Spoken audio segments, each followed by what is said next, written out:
Hi, everyone, and welcome back to Beneath the Surface, the podcast where we dive deeper into the meaning of our experiences to learn and grow from it. Today, I'll be sharing with you guys a few of the insights that I've learned through traveling. For a bit of context, I was born and raised in Paris, and until the age of 17, I had not traveled much. I was always dreaming of this idea of discovering the world, going on an adventure, seeing different people. So by the age of 17, I moved to the south of France to study by myself. By the age of 19, I decided to move to India for 5 months, all by myself as well, and then to New York for a few months to intern. Through all of these adventures, I've also got the opportunity to visit many countries. I got to step foot in 16 countries total, which is a huge privilege, especially for a 21-year-old. Now, spoiler alert, not all of these experiences have been good. But the most interesting things I've got to learn from these experiences often came from the trips or the adventures that were not the best for me. So now let's get started. The first thing, which is probably the one that you get told the most, is to stop believing what you see.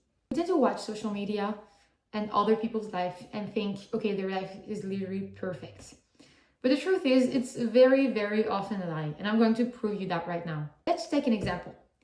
Here are a few pictures that I posted on my story when I was in New York. Most of the people back home in Paris were thinking, she's having the best years of her life. She's literally interning in New York, in one of the greatest institutions that you could dream of, in my degree specifically. That's the actual dream. She's living in a movie.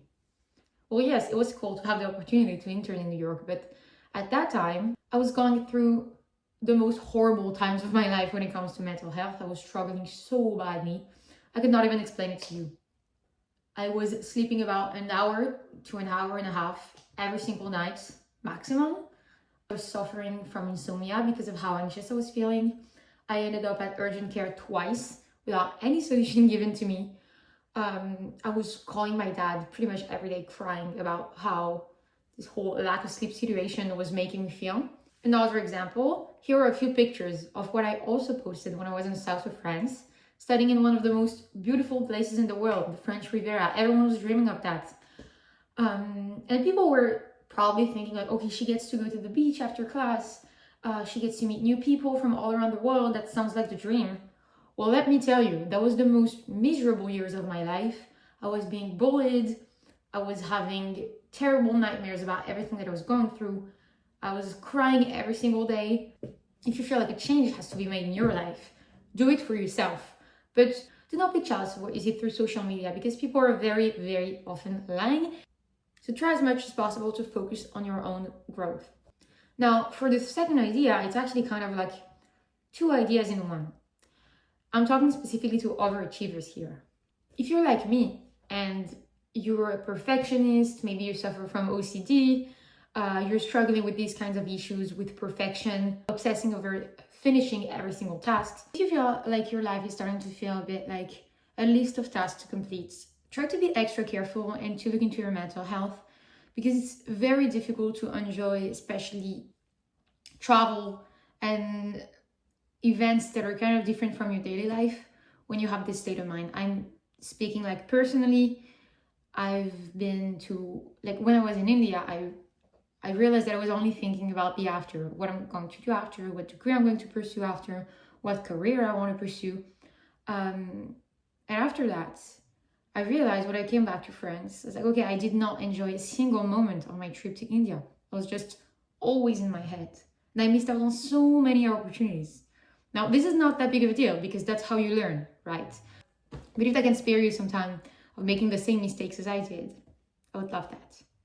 Now, another subtopic into that category as well.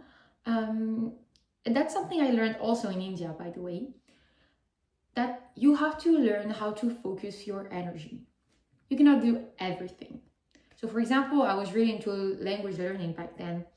And back at my university, I had learned, for 2 years, I had learned Arabic and Persian, and I wasn't making that much progress. So when I was in India, I told myself, now that we're very far from everything we know, we're going to give ourselves a few hours per day for each one of these languages to really make progress.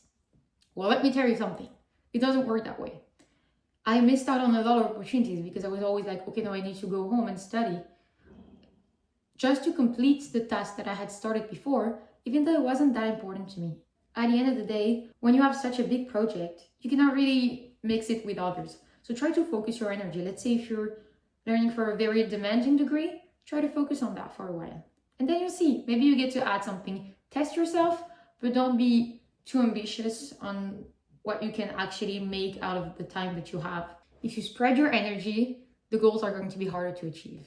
Now, the third thing is also something that you probably heard a lot, but that you only understand once you go through something that really proves it to you, which is living in the moment. I've always been the type of person who's always really focused on the future, always thinking about my plans for the few years ahead, never able to take care of what I have right now and to actually enjoy the present moment. When you're at home, living your own life, daily life, boring stuff, it's very easy to miss out on a lot of stuff without even realizing it. But once you're abroad and you come back home and you realize, okay, I was not enjoying a single bit of that trip because I was always in my head, it gives you a type of realization that helps kind of throwing all of that away and start really living in the moment. As I told you, that's what happened to me in India. I didn't get to enjoy most of it for many reasons, but one of them was also that I was always so focused on the future. In that way, traveling is kind of a gift, because if you make that type of mistake on a trip and you come home and you feel really bad about that, well, it might lead you to take care of every single moment, even in your daily life, which is not something that you would have done by yourself. The fourth thing that I learned through traveling is that you really don't have to become anything. Traveling really makes you realize that there are so many possibilities, so many ways to live your life, and you don't have to conform to a certain standard that was shown to you for your whole life. I don't know, like maybe go to a certain university that is admired by everyone in your hometown, get married at a certain age, have kids. I don't know, all of these are not obligations. You don't have to do anything. Traveling really makes you realize that you can become yourself and discover what actually makes sense to you. On the same note, traveling kind of makes you realize how much you've cared way too much about people's opinions.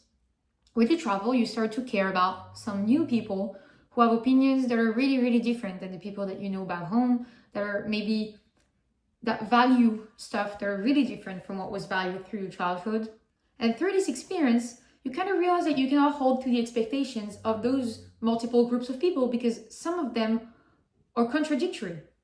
So through this realization, I came to the conclusion that no matter what I do, there's always going to be someone to admire it or someone to despise it. So you might as well just not care and choose your own pathway.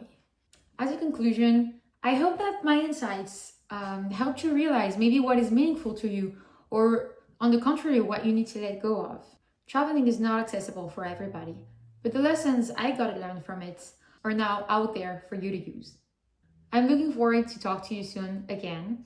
And until then, don't forget to keep looking beneath the surface to find meaning in your experiences.